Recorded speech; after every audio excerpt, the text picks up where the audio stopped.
बिस्मिल्लाहिर्रहमानिर्रहीम, अस्सलाम वालेकुम एवरीवन। आज मैं लेकर आई हूँ आप लोगों के लिए बीफ कीमा स्पैगेटी की रेसिपी। बहुत मज़ेदार बनते हैं। वैसे चिकन में बहुत सारे लोग ट्राई करते हैं, लेकिन अगर आपने बीफ में ट्राई नहीं किया ना तो ज़रूर ट्राई करिएगा, बहुत ही मज़ेदार बनते हैं। तो चलिए टाइम वेस्ट नहीं करते, चलते हैं रेसिपी की तरफ। इसके लिए खुला पानी मैंने भर लिया था, जैसे बॉईल करते हैं सबको आते हैं बॉईल करना। स्पैगेटी इसमें डाल दी थी जब पानी में बॉईल आ गया था। जब थोड़ी सी नीचे चली गई थी तो मैंने और इसमें और डाल दी थी और हल्के हाथों से हमने इसको बस मिक्स करना है। नमक डाल दिया था इसमें। तकरीबन 95% तक मैंने इसको बॉईल कर लिया है। और स्पैगेटी जो है ना, मेरे पास एक पैकेट से थोड़ा सा कम है, तो जितनी आपको लेनी है आप उतनी ले लीजिएगा। बॉयल आ गई तो मैंने इसको स्ट्रेन कर लिया। एक बार मैंने इसको टैप वाटर से भी इसको मैंने छान लिया था, पानी इसमें डाल दिया था ताकि चिपके नहीं। एक चम्मच और डालकर मैं इसे मिक्स करके साइड पर रख दूंगी। अच्छा, अब कीमा बनाने की तरफ चलते हैं। तो उसके लिए मैंने 1/4 के करीब ऑयल डाला है। जब ऑयल गर्म हो गया तो मैं कीमा है मेरे पास, ये है 1 कप के करीब कीमा है। तकरीबन जितनी स्पैगेटी में बना रही हूँ उसके लिए इनफ रहेगा, बाकी आप ऊपर नीचे कर सकते हो। अगर आपको ज़्यादा डालना है तो आप ज़्यादा डाल सकते हो। मिक्स कर लूँगी इसे। अच्छा, अब मैं इसमें 1.5 टीस्पून गार्लिक पाउडर डाल रही हूँ। आप जिंजर गार्लिक पेस्ट भी इसमें डाल सकते हो, लेकिन इस पाउडर से ना बहुत ही अच्छा टेस्ट आता है। मिक्स कर लूँगी इसे अच्छे से और इसे तकरीबन 2 मिनट तक मैं इसे ऐसे ही कुक होने दूँगी। दैन एक दरमियानी साइज़ की प्याज मैंने कट करके वो इसमें डाल दी है। मिक्स कर लूँगी इसे अच्छी तरह से। मिक्स करने के बाद मैं इसमें कुटी हुई लाल मिर्च ऐड कर दूँगी 1.5 टीस्पून। काली मिर्च पाउडर इसमें ऐड कर दूंगी 1 टीस्पून। ये है वाइट पेपर पाउडर, पर ये ऑप्शनल है, अगर आप डालना चाहो तो डाल लेना, बट आपने ब्लैक पेपर ज़रूर डालना है। और ऑरिगेनो चले जाएगा 1 टीस्पून। नमक जाएगा हस्बे ज़रूरत। मिक्स कर लिया इसे अच्छे से। दैन 1/2 कप के करीब मैं इसमें पानी डाल रही हूँ ताकि कीमा ना अच्छे से गल जाए। मिक्स कर लूँगी इसे और इसे कवर करके पकने के लिए रख दूँगी जब तक हमारा कीमा गल जाएगा। इतनी देर इसको पका लेंगे। जब कीमा गल जाएगा दैन इसमें सोया सॉस चले जाएगा 3 टेबल स्पून। चिली सॉस चले जाएगा इसमें 2 टेबल स्पून।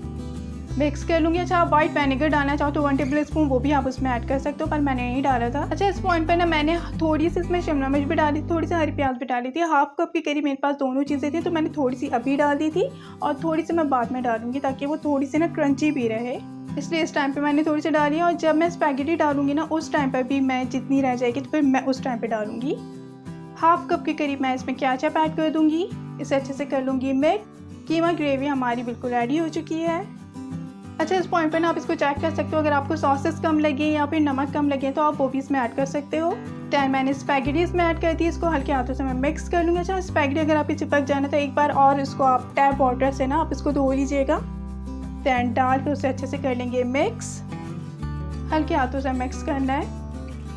अच्छा, अब हमारी सारी चीज़ें तो तैयार हैं, बस स्पैगेटी को थोड़ा सा कुक करना है। तो इसके लिए मैंने थोड़ा सा पानी इसमें डाला है। थोड़ा सा मैं जूसी रखती हूँ, मुझे जूसी स्पैगेटी अच्छी लगती है, तो मैंने 1/2 कप के करीब ना पानी इसमें ऐड किया था ताकि थोड़ी सी जूसी बने। उसके बाद मैं इसको 2 मिनट तक कुक होने दूँगी। दैन मैं इसमें जो बाकी बची हुई हरी प्याज और शिमला मिर्च है वो इसमें ऐड कर दूँगी।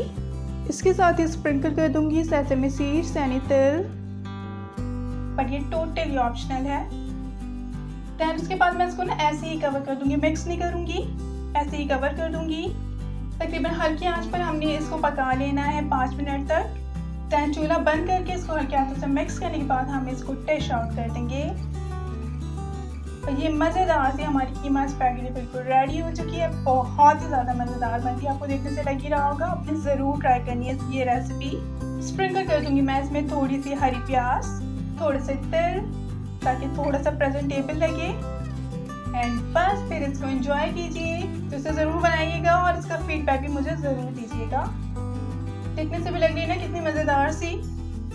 और इसके साथ आप अपनी फेवरेट वाली कोल्ड ड्रिंक भी ज़रूर लीजिएगा क्योंकि बहुत मज़ा आता है, मैं तो ज़रूर पीती हूँ उसके साथ। तो अगर आपको ये रेसिपी अच्छी लगी तो इसे लाइक ज़रूर कर दीजिएगा। अगर आपने सब्सक्राइब नहीं किया अभी तक तो प्लीज़ डू इट नाउ।